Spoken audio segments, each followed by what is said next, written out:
Salam dan bahagia Ibu dan Bapak Guru hebat. Halo Ibu dan Bapak Guru, selamat datang di modul pendidikan yang mengantarkan keselamatan dan kebahagiaan. Kali ini kita akan membahas materi selamat dan bahagia, agar kita dapat memahami fungsi pendidikan untuk membantu murid mencapai selamat dan bahagia berdasarkan gagasan Ki Hajar Dewantara.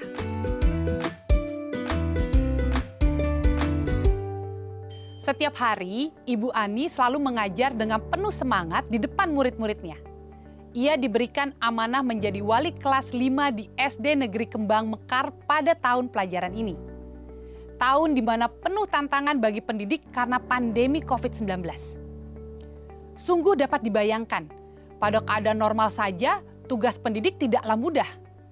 Dan sekarang diharuskan melakukan penyesuaian pembelajaran dengan kondisi wabah COVID-19. Suatu hari, Ibu Ani mengajarkan pelajaran ilmu pengetahuan alam tentang sistem pencernaan manusia. Sejak dari dulu, Ibu Ani terbiasa mengambil materi yang diajarkan dari satu buku teks yang dijadikan pegangannya, dengan menggunakan metode ceramah saat mengajar.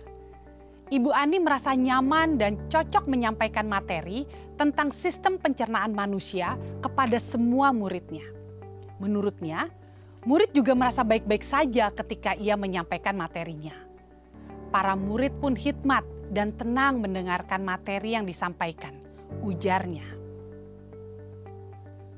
Dengan memberikan tes dan menilai dengan angka, Ibu Ani merasa cukup untuk mengevaluasi kemampuan muridnya dan dijadikan sebagai salah satu bahan untuk evaluasi akhir semester nanti. Salah seorang murid Ibu Ani, yaitu Bin Bin, lebih memilih untuk menggambar tubuh dan organ pencernaan manusia di buku tulisnya. Hal ini ia lakukan karena metode mengajar Bu Ani membuatnya mengantuk dan sulit berkonsentrasi. Senada dengan Bin Bin, Ika juga merasa tidak paham dengan materi yang disampaikan oleh Bu Ani. Ika lebih suka belajar di rumah menggunakan YouTube karena lebih atraktif. Sementara itu, Bin Bin dan Ika, murid kelas 5 SD Kembang Mekar, bercerita saat diajar Ibu Guru Ani tentang sistem pencernaan manusia. Bin Bin sulit konsentrasi dan mengantuk. Sedangkan Ika menggunakan sumber belajar lain dari YouTube yang menurutnya lebih mudah dipahami. Agar tidak bosan dan mengantuk, Bin Bin menggambar tubuh dan organ pencernaan manusia di buku tulisnya. Dan Ika melihat penjelasan sistem dan organ pencernaan manusia melalui YouTube sambil mendengarkan materi yang disampaikan Ibu Ani. Pada saat tes, Bin Bin mendapatkan nilai 40 dari 100. Sedangkan Ika mendapatkan nilai 70 dari 100. Karena ia mampu menjawab soal tes tentang sistem pencernaan manusia. Bin Bin diminta Ibu Ani menyalin informasi apa yang sudah ada di buku teks pelajaran dan kemudian dinilai. Sedangkan Ika hanya ditegur jika lain kali untuk memakai buku yang sama yang dipakai Ibu Guru, agar bisa menjawab soal tes yang diberikan dengan sempurna. Jam istirahat adalah jam yang paling mereka tunggu-tunggu. Mereka senang sekali karena dapat keluar kelas untuk bermain di halaman dan membaca di perpustakaan sekolah.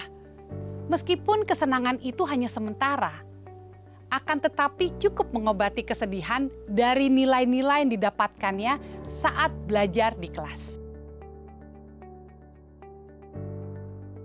Ibu dan Bapak Guru, dari cerita Ibu Ani, Bin Bin dan Ika, kita dapat melihat bagaimana perspektif atau sudut pandang kita sebagai pendidik tidak selalu sama dengan sudut pandang atau perspektif murid. Tidak jarang murid merasakan kebalikan apa yang dianggap dan dirasakan oleh pendidik.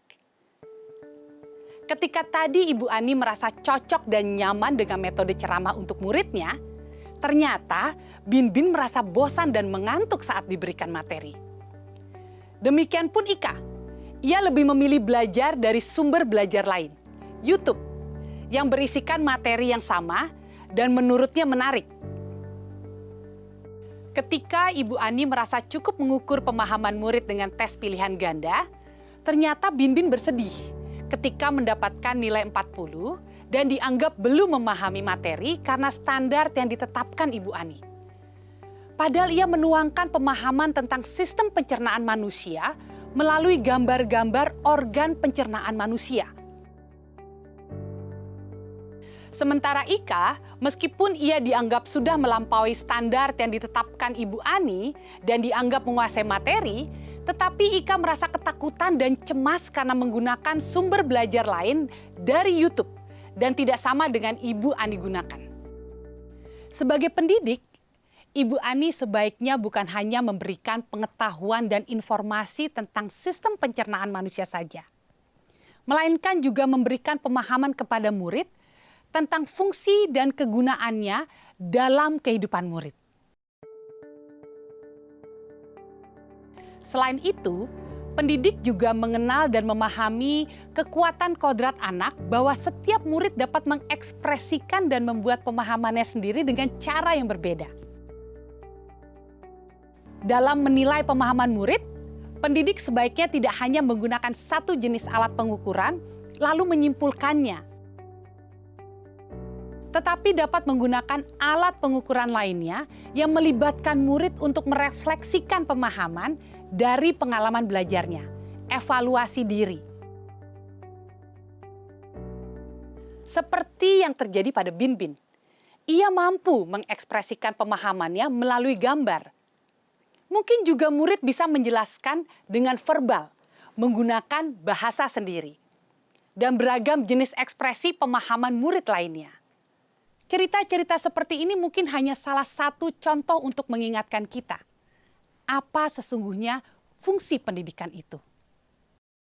Fungsi pendidikan adalah untuk mengantarkan murid agar siap hidup dan memberikan kepercayaan kepada murid bahwa di masa depan mereka akan mampu mengisi zamannya, yaitu tidak cukup hanya hidup untuk kepentingan dirinya, individualistik, tetapi juga berkontribusi untuk masyarakat dan lingkungan di mana ia berada, bersama-sama mencapai keselamatan dan kebahagiaan.